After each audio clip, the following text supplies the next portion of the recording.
আগামী জাতীয় নির্বাচন অবাধ ও নিরপেক্ষ করতে আইনশৃঙ্খলা বাহিনীকে নির্দেশ দিয়েছেন অন্তর্বর্তী সরকারের প্রধান উপদেষ্টা ডক্টর মোহাম্মদ ইউনূস। আজ প্রধান উপদেষ্টার বাসভবন যমুনায় আইনশৃঙ্খলা বাহিনীর নির্বাচনী প্রস্তুতি সংক্রান্ত পর্যালোচনা বৈঠক অনুষ্ঠিত হয়। প্রধান উপদেষ্টা ডক্টর ইউনূসের নেতৃত্বে এই বৈঠকে অংশ নেন স্বরাষ্ট্র উপদেষ্টা সহ আইনশৃঙ্খলা রক্ষাকারী বাহিনীর ঊর্ধ্বতন কর্মকর্তারা। এ সময় আগামী জাতীয় সংসদ নির্বাচন সুষ্ঠু ও নিরপেক্ষ করতে আইনশৃঙ্খলা বাহিনীর করণীয় নিয়ে আলোচনা হয়। প্রধান উপদেষ্টা এ সময় নির্বাচন অবাধ ও নিরপেক্ষ করতে আইনশৃঙ্খলা বাহিনীর প্রতি দিক নির্দেশনা দেন।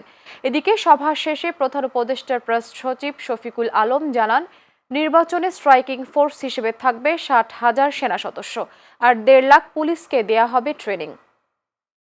1.5 লক্ষ পুলিশের ট্রেনিং হবে ইলেকশনের বিষয়ে সেপ্টেম্বর থেকে, আগামী মাসে সেপ্টেম্বর, অক্টোবর এবং নভেম্বরে 1.5 লক্ষ পুলিশের